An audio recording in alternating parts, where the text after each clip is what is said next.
Naboo est peut-être le plus fortement associé à Padmé Amidala, mais c'était aussi la planète natale de l'empereur Palpatine, et son importance ne doit pas être sous-estimée. Bien le bonsoir, mesdames et messieurs. Nous sommes l'animation de la soirée.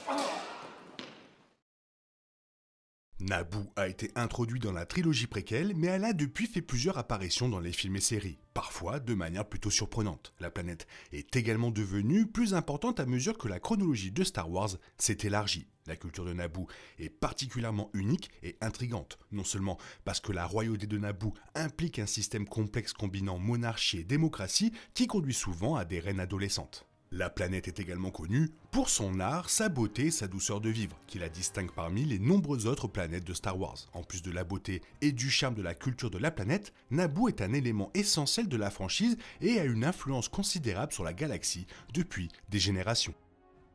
Il est un peu difficile d'imaginer Palpatine venant d'une si belle planète, mais Naboo est le monde natal de Palpatine. Naboo est un monde connu pour sa beauté, son amour des arts, ce qui correspond assez clairement à la personnalité et aux valeurs de Padmé, mais ne pourrait pas être moins semblable à la nature calculatrice et avide de pouvoir de l'empereur Palpatine. C'est sans doute l'un des aspects les plus étranges de Star Wars que l'un des sites les plus puissants provienne de l'une des planètes les plus belles et les plus paisibles de la franchise.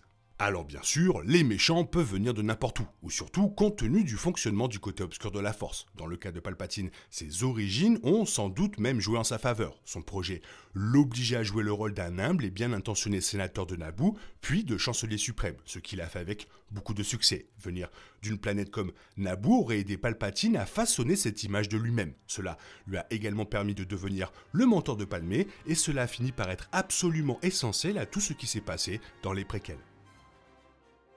Comme le montre clairement la trilogie préquelle, les événements de la menace fantôme ont été à bien des égards le catalyseur de tous les changements massifs qui ont eu lieu à la fin de la revanche des Sith. Naboo est la planète d'origine de Padmé Amidala et la menace fantôme l'a présentée comme la reine adolescente de Naboo. C'est grâce à ce rôle que Padmé a rencontré les Jedi et finalement a rencontré Anakin Skywalker. Ce n'est que parce que Naboo était attaqué par la Fédération du Commerce que Qui-Gon Jinn et Obi-Wan Kenobi se sont autant impliqués avec Padmé, déclenchant sa trajectoire très difficile avec Anakin. Cette attaque contre Naboo a également permis à Palpatine d'acquérir un pouvoir supplémentaire, puisque Padmé a contribué à évincer le chancelier suprême Valorum avec son vote de censure. Cet événement a ouvert la voie à Palpatine pour prendre le pouvoir, et cela a mis les Jedi encore plus profondément dans sa poche. Naboo a également été le lieu de la première bataille entre un Jedi et un Sith depuis un certain temps, car c'est là que s'est déroulé le duel emblématique au sabre laser entre Dark Maul, Qui-Gon et Obi-Wan, et a finalement coûté la vie à Qui-Gon. Jusqu'à l'émergence de Dark Maul, les Jedi croyaient que les Sith étaient éteints. Naboo aurait été suffisamment importante si elle avait simplement servi de planète d'origine à Palpatine et Padmé, mais c'était clairement bien plus.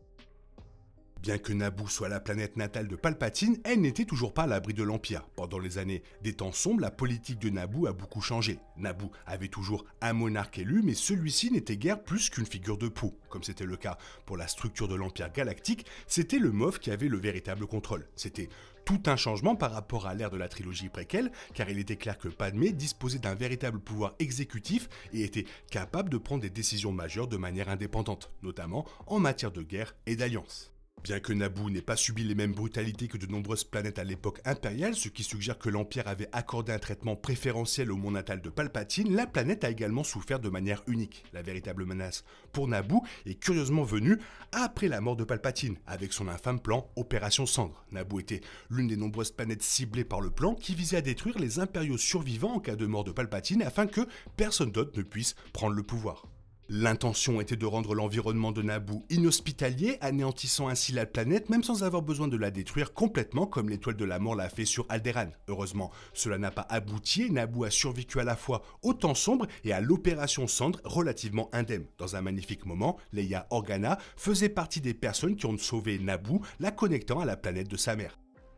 Le livre-source Star Wars Force and Destiny Nexus of Power se concentre sur les vergences de force, et pourtant, étonnamment, le livre contient une entrée entièrement dédiée à Naboo. Cela semble suggérer que la planète abrite une sorte de vergence de force, même si elle n'a pas encore été vue ou identifiée. En tant que monde natal d'un utilisateur de force aussi puissant que Palpatine, il serait logique qu'il y ait une sorte de vergence de force suffisamment forte pour l'héberger et peut-être même l'inspirer. Cette vergence aurait même pu le cacher initialement, tout comme Yoda utilisait la grotte du côté obscur de Dagobah pour contrebalancer sa lumière et se cacher de l'Empire. La planète remonte également à plusieurs millénaires et remonte aux anciennes races des anciens, une mystérieuse espèce reptilienne largement considérée comme sensible à la force. Ces êtres semblent avoir recherché Naboo et on ne sait pas pourquoi, ils auraient très bien pu être attirés là par une sorte de vergence de force. La présence d'une vergence en fait certainement une planète souhaitable pour ceux qui sont sensibles à la force, y compris Palpatine. Comme mentionné plus tôt, à la suite du retour du Jedi, les impériaux les plus fidèles de Palpatine ont reçu l'opération Cendre, un ordre apparemment posthume de Palpatine de faire des ravages à travers la galaxie, commettant d'innombrables actes de tentative de génocide. L'opération Cendre de Palpatine incluait Naboo parmi ses cibles, ce qui est un choix intéressant étant donné qu'il s'agit à la fois de son monde natal et que les gens qui s'y trouvaient lui ont juré une loyauté dévote ainsi qu'à son empire. L'ordre de l'opération Cendre se concentrait principalement sur la destruction des planètes contenant les observateurs de Palpatine, des bases secrètes dont beaucoup ont été trouvées près de vergences de force. Cela pourrait très bien signifier que Palpatine disposait d'une base secrète centrée autour de cette mystérieuse vergence de force sur Naboo qui devrait être détruite. De cette façon, personne ne pourrait retracer l'observatoire jusqu'à lui et sa résurrection préparée resterait secrète. Étant donné que Naboo est sa planète natale, il est d'autant plus logique qu'il y ait une base pour des raisons plus pratiques. Des visites fréquentes sur la planète ne seraient pas considérées comme inhabituelles étant donné que Naboo était l'endroit de la galaxie qu'il appelait véritablement sa maison. Cela permettrait à Palpatine de visiter fréquemment sa base secrète d'une manière qui aurait été plus naturelle que n'importe quelle autre cachette au-delà de Coruscant. La vergence sur Naboo aurait même pu être l'une des premières expositions de Palpatine à la Force, et peut-être même le lieu qui lui a montré la vérité sur le côté obscur de la Force. La seule question qui reste est de savoir où se situe réellement la vergence sur la planète. Cette vergence de force et cette base secrète n'a pas été vue à la surface de Naboo, ce qui signifie qu'il est possible que les deux soient situés sous l'eau. Naboo est déjà connu pour avoir d'autres royaumes et colonies sous-marines, comme ceux des Gungan dans la menace fantôme. En tant que reptiliens, les anciens auraient également pu découvrir la vergence de force dans les profondeurs des océans et des lacs de Naboo, surtout si leur sensibilité à la force les avait aidés à y parvenir. Palpatine aurait facilement pu adopter une technologie similaire non seulement pour dissimuler sa base, mais également pour la rapprocher de la vergence de force. Il convient de noter que d'autres vergences de force ont été proches de l'eau comme celle trouvée sur Ahch-To. Une autre preuve d'une base sous-marine réside dans l'opération Cendre, étant donné que l'attaque de l'Empire s'est concentrée sur la manipulation du climat de Naboo. Cette action aurait facilement pu perturber suffisamment les courants océaniques pour détruire quoi que ce soit sous l'eau, ce qui aurait été l'objectif de Palpatine s'il avait réellement eu une base secrète sous les vagues. De cette façon, personne n'aurait jamais pu accéder à nouveau à son observatoire, détruisant non seulement les preuves de sa présence là-bas, mais rendant également la vergence de force inaccessible aux autres. Dans les années qui viennent, on aura des réponses sur Naboo, c'est sûr, déjà dans la saison 2 de Andor. Toi, qu'est-ce que tu penses de Naboo? Fais-le moi savoir dans la zone commentaire, sinon il est temps pour toi de reprendre le cours normal de ta vie. On se retrouve bientôt pour une nouvelle vidéo, bisous bisous, bye bye, que la force soit avec toi. Il est impossible de compter sur les autres de nos jours, on est obligé de tout faire soi-même. Je me trompe? Rien de grave, j'avais tout prévu. Où va le monde, je vous le demande.